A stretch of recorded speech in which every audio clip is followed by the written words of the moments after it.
지난 시간에도 말씀을 드렸듯이 잠언 10장 전체의 말씀은 우리 인생들에게 두 가지의 길을 제시한다라고 하는 말씀을 드렸고, 또 그 길을 선택에 따르는 결과에 대해서도 본인 책임을 져야 된다라는 말씀을 드렸죠. 오늘도 말씀에 보면 우리가 예수 그리스도 안에서 주님께서 허락하신 생명의 길이 있는데 그 생명의 길을 어떻게 하면 걸어갈 수 있을 것인가 라는 것을 설명을 하고 있습니다. 우리가 예수 그리스도 안에서 우리가 삶을 살아가는데 어떻게 이 생명의 길을 걸어갈 수 있을까 함께 살펴보면서 은혜를 나누기를 소원합니다.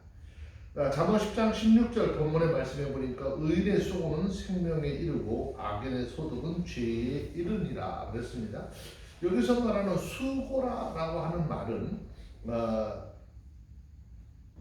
일이라고 하는 뜻과 함께 보수 또는 보상금료라고 하는 그런 의미들이 포함이 되어져 있어요. 그러므로 이 말은 하나님의 뜻에 합당한 방법을 통해서 벌어들인 의인의 소득을 의미하는 것이겠죠.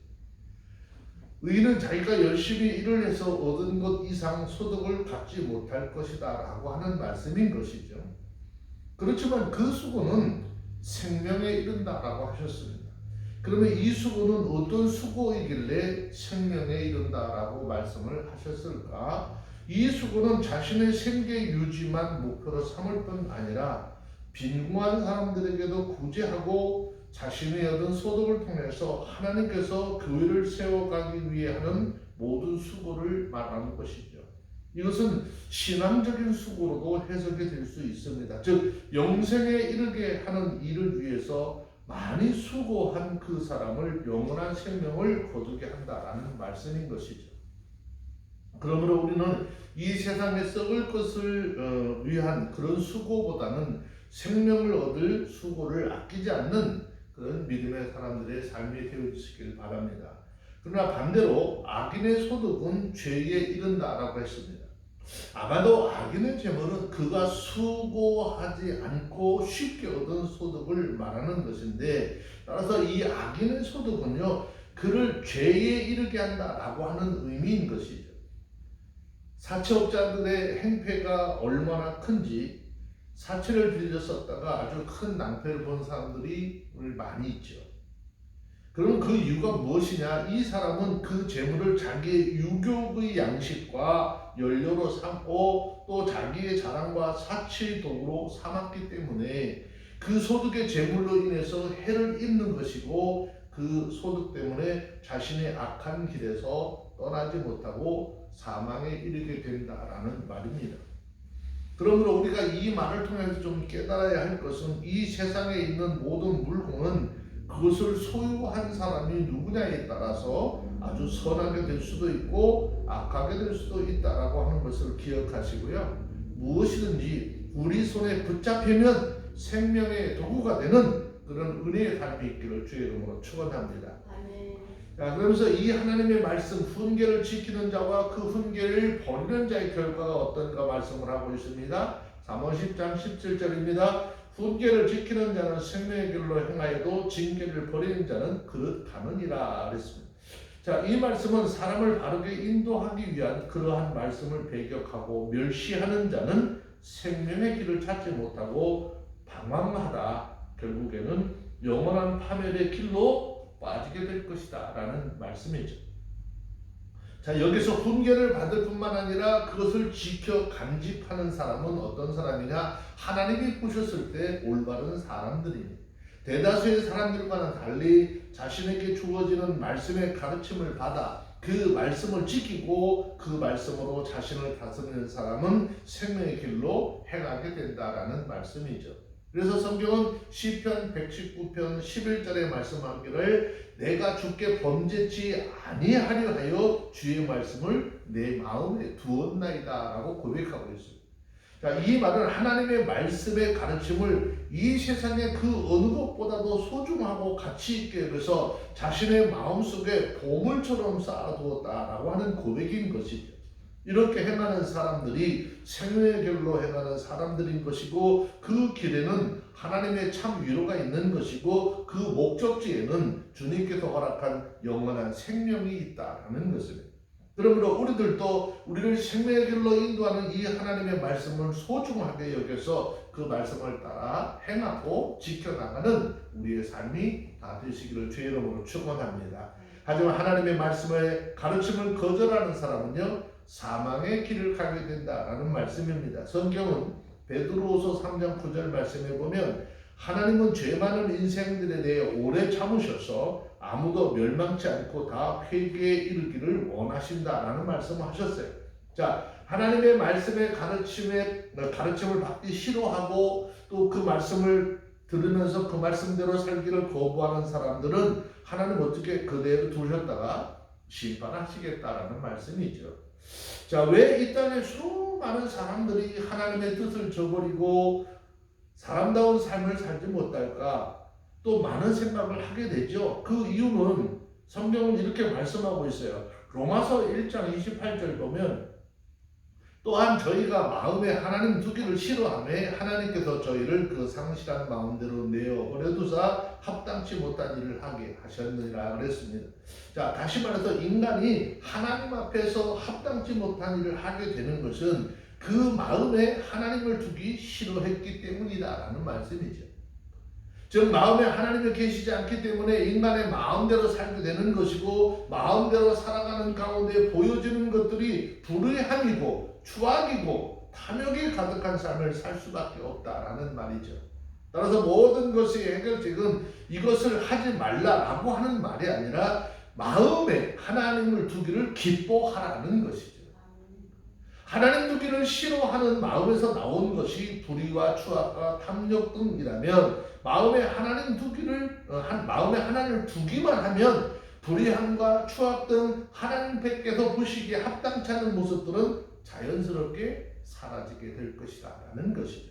그렇기 때문에 본문의 말씀은 인간이 죄를 항목 하나하나 나열해서 드러내려고 하는 목적이 아니라 세상 인간은 마음에 하나님을 두지 않은 채 살아가고 있다라고 하는 것을 증명하는 것이죠.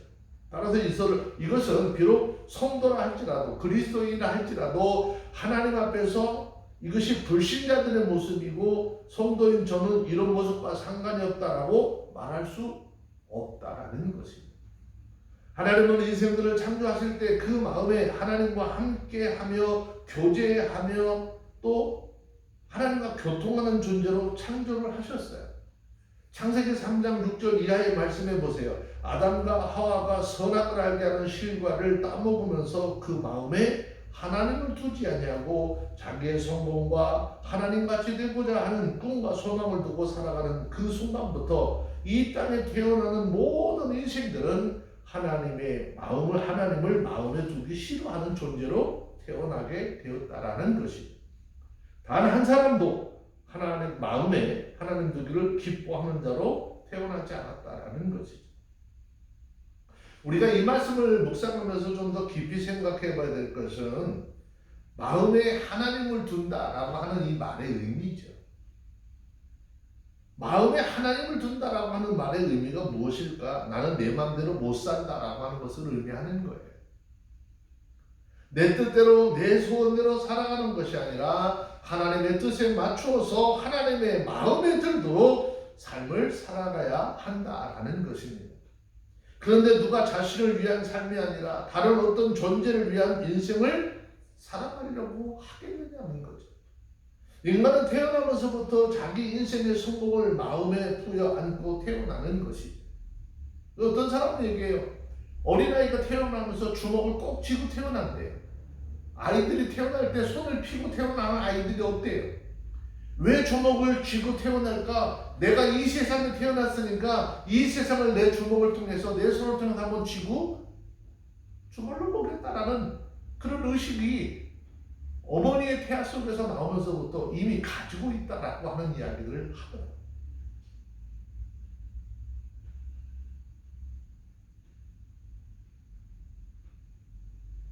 그런데 하나님 편에서 봤을 때는 인간이 그렇게 생각하고 가지고 난 꿈과 소망 다 포기한 채 나는 어떻게 되어도 좋다. 다만 내 삶을 통해서 하나님의 뜻이 이루어지고 하나님의 마음에 흡족하도록 살아가자라고 하는 인간이 아무도 없다는 거예요.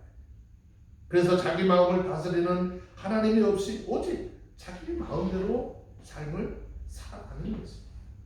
그 삶의 모든 불의야, 추와 악독, 상기, 살인, 분쟁 이런 모습들이 어떻게 자연스럽게 나타나는 것입니다.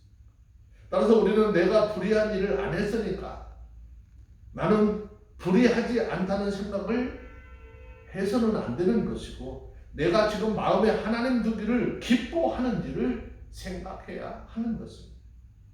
그러나 즉흥적인 느낌과 내 기분만으로 나는 내 마음에 하나님 두기를 기뻐한다라고 하지 말고 마음에 하나님을 둔다라고 하는 것이 무엇을 의미하는가 충분히 생각한 연후에 과연 내 자신이 하나님을 마음에 두기 기뻐하는지 싫어하는지 살펴보아야 하는 것입니다.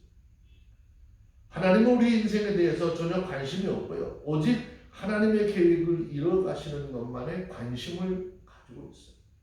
그 하나님이 우리 마음에 계신다면 결국 우리는 내 인생보다 하나님의 뜻과 하나님의 일에 더 관심을 둘 수밖에 없다라는 것입니다. 그래서 내 인생은 엉망이 되어도 나로 인하여 하나님의 일이 이루어진다면 나는 그것으로 기뻐한다라고 하는 고백이 있어야 하고 진심으로 이러한 마음을 가지고 하나님을 찾는 사람은 하나님을 마음에 두고자 하는 그리스도인일 것이다 라는 것이죠.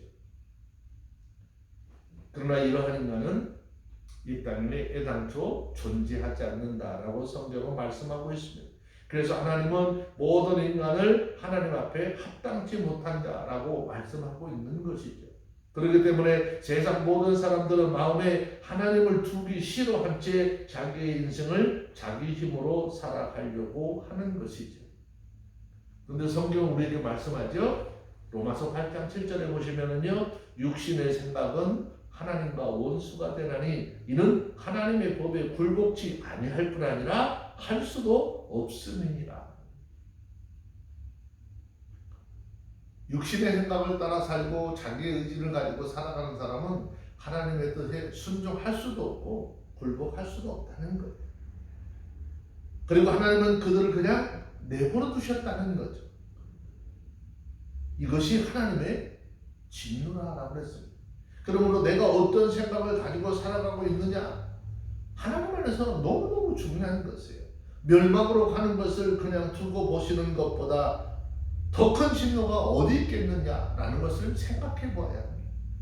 우리도 이렇게 내 멋대로 살면서 멸망을 향해 가는 인생을 살고 있었습니다. 그런데 하나님 우리를 그냥 두지 않으시고 선택하셔서 하나님 우리 삶에 간섭을 하셨어요. 하나님 우리의 삶에 간섭을 하시는 것, 이것 자체가 복인 것이죠. 그러므로 우리 모두 하나님의 말씀의 가르침을 귀하게 여기시고 따라 순종하는 믿음의 삶이 있기를 주의 이름으로 축원합니다. 우리는 고난과 역경 속에서도 하나님의 말씀에 순종하는 욥의 삶을 본받을 줄 알아야 하는 것이죠. 욥기 23장 12절 보면 욥이 고백하잖아요. 내가 그의 입술의 명령을 어기지 아니하고 일정한 음식보다 그 입의 말씀을 귀하게 여겼다라고 고백하고 있습니다. 이렇게 하나님의 말씀의 가르침을 소중하게 여기고 순종하며 살고 생명의 길을 잃어버리지 않는 우리 모든 삶이 되어지기를 다시 한번 주의 이름으로 축원합니다. 또 한번 이러한 삶을 살기 위해서 아주 중요한 것 하나, 계속해서 설교 때마다 말씀을 드리는 것처럼 우리의 입술을 다스릴 줄 알아야 합니다. 18절의 말씀을 보세요. 미워함을 감추는 자는 거짓 입술을 가진 자요 참소하는 자는 미련한 자니라. 여기서 미워함을 감춘다라고 하는 이 말은 자신의 모든 사고와 감정을 숨기고 겉으로는 아주 부드럽고 아름답게 보이도록 가식적인 행동을 한다라는 뜻입니다. 본문에서 그런 사람을 거짓 입술을 가진 자라고 했어요. 그러면 이 말이 뜻하는 바가 무엇일까요? 이 말은 자기의 감정을 숨기고 말로만 본질적인 그 마음을 드러내지 않기 때문에 거짓 입술을 가진 자라고 표현하고 있는 것입니다. 그래서 잠언 26장 24절 25절에 보면은요, 감정 있는 자는 입술로 꾸미고 속에는 괴혈을 품나니 그 말이 좋을지라도 믿지 말 것은 그 마음에 7가지 가증한 것이 있음이라. 이 말은 마음의 감정을 숨기고 아름다운 말을 하는 것, 자기의 악의가 의심을 받지 않냐고 경계당하지 않고 그 목적을 이루기 위해서 좀 더 나은 기회를 얻기 위해서 지금 어떻게 자기의 그 모든 것을 숨기고 있는 모습을 이야기하는 것입니다. 겉으로는 아무렇지 않은 척 하면서 속으로는 자기 이웃을 잡으려고 자기가 어떻게 하든지 자기에게 유리한 순간까지 기회를 노리다가 그 기회가 포착이 되면 인정사정 없이 행하여서 자신의 목적을 이루고 마는 것이죠. 그래서 성경은 우리에게 가장된 모습에 속을 만큼 어리석지 말라라고 말씀하고 있는 것입니다. 내가 잘 아는 사람이 아니라면 아무리 좋은 말을 한다 할지라도 선뜻 믿지 말라라는 것입니다. 이렇게 거짓 입술이 자기 미워함을 감추고 스스로 모사꾼으로 생각할지는 모르겠지만 성경은 그 사람을 미련한 자라고 말씀하고 있는 것입니다. 그 이유는 사람에게 그렇게 숨겨질 수 있을지는 모르겠지만 하나님, 우리의 모든 안고 일어섬과 생각까지도 하시는 그 하나님께 어떤 것도 숨길 수 없다라고 하는 것을 깨닫지 못하기 때문인 것이죠. 성경은요, 누가복음 8장 17절에서 분명히 말씀하죠. 훗날 숨은 것이 장차 드러나지 아니할 것이었고 감추일 것이 장차 알려지고 나타나지 않을 것이 없느니라.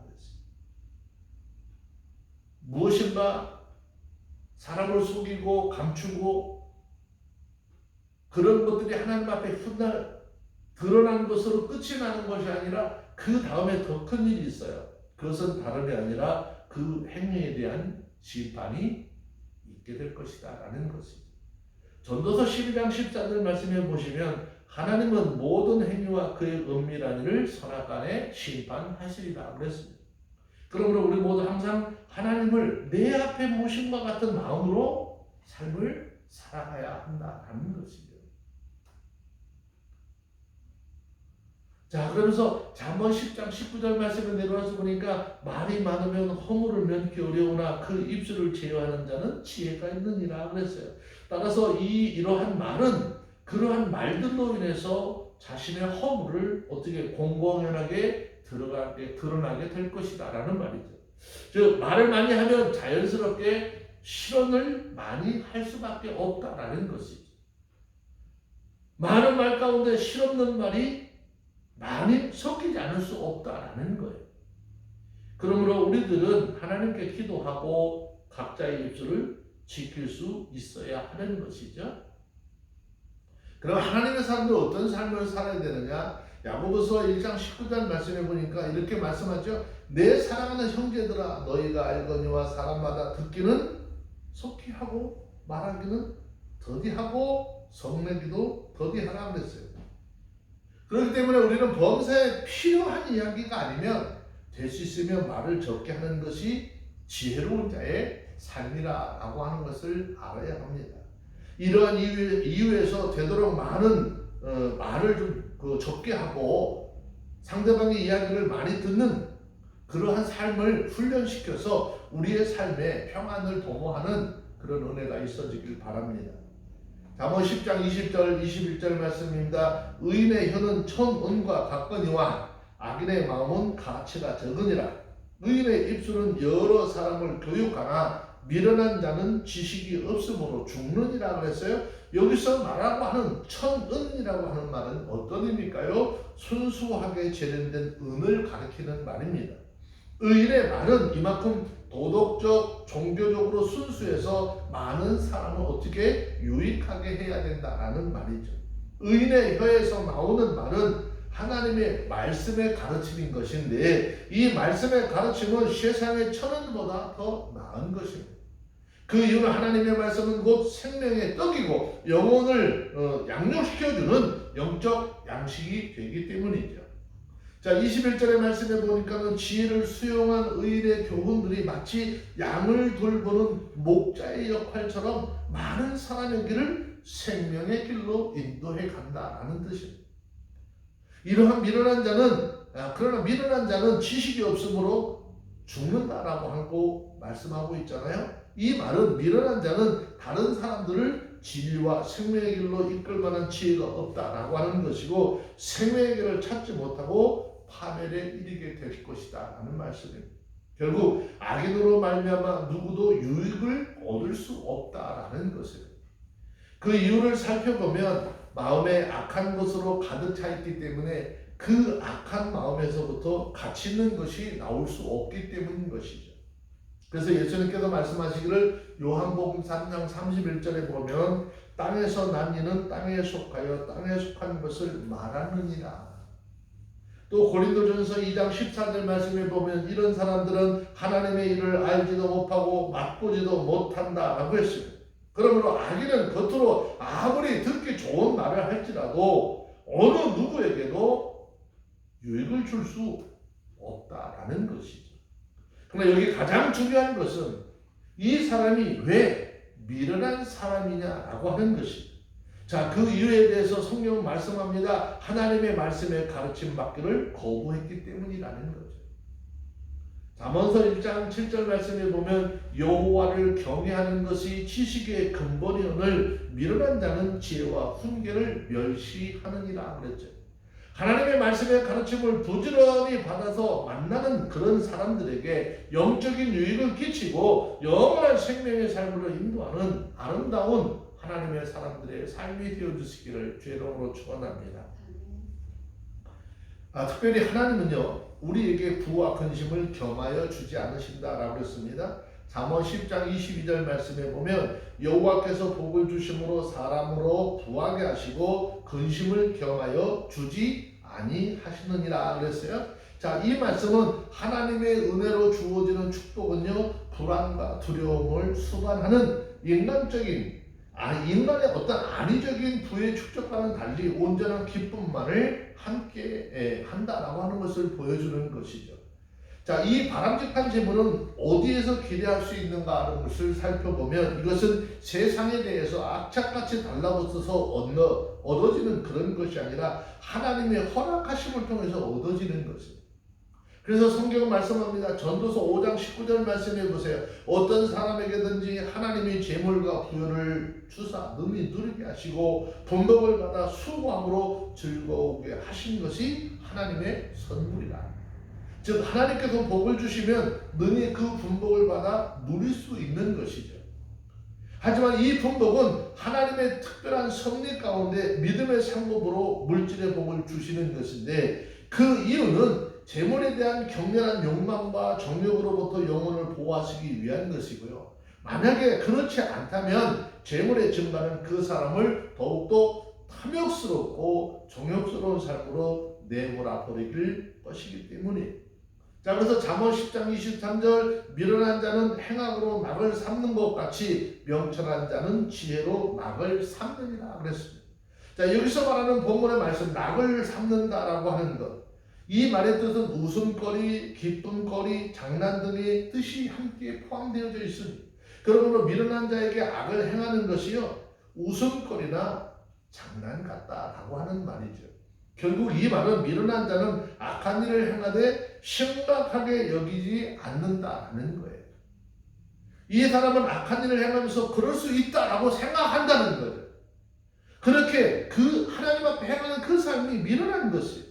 왜냐? 하나님께서 그 일을 기뻐하지 않으시고 도리어 그 삶에 하나님의 진노를 받게 될 것이기 때문에.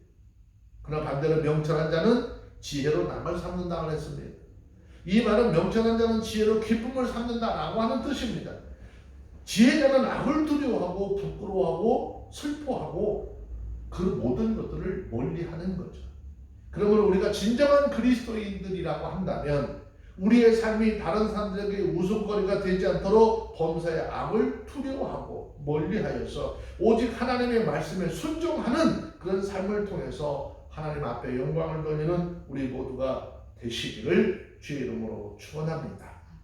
다시 한번 말씀드립니다. 의인의 수고와 악인의 소득에 대한 비유로 영생에 이르게 하는 일을 위해서 많은 수고를 한 그 사람 영원한 생명을 거두게 하실 것이고, 우리 이 세상에 썩을 것에 대한 수고보다는 생명을 얻는 수고를 아끼지 않는 그런 삶을 살아야 하는 것이고, 하나님의 말씀의 가르침을 지키는 그런 온전한 믿음의 삶을 통해서 주님께서 우리에게 주시는 영원한 생명의 길을 걸어가는 하나님의 사람들이 다 될 수 있기를 주의 이름으로 부탁을 드립니다. 마지막으로 입술을 굉장히 조심스럽게 사용을 해야 된다라고 했잖아요. 악의적인 모든 말들도 다 버리고 기도해서 하나님 앞에 우리 입술들을 지키는 그런 복된 삶이 되시길 바랍니다. 이 삶을 통해서 하나님께서 주시는 부함을 누리시는데, 주님께서 주시는 부함을 통해서 아무 근심 없이 아주 평안한 삶을 누릴 수 있는 우리 모두가 되어지기를 주의 이름으로 축원합니다. 기도합니다. 하나님 감사합니다. 오늘 말씀을 통해서 그리스도인들이 언어와 그 삶의 행동을 통해서 생명의 길에 이르게 하는 것이 무엇인지 깨달아 알게 하심을 감사합니다. 믿음의 역사를 통하여 하나님의 영광을 드러나게 하시고 주의 큰 능력으로 우리를 붙잡으셔서 주님 앞에 생명의 길을 걸어가는 데 조금 더 부족함이 없는 우리의 삶이 되게 하옵소서. 예수님의 이름으로 기도합니다. 아멘.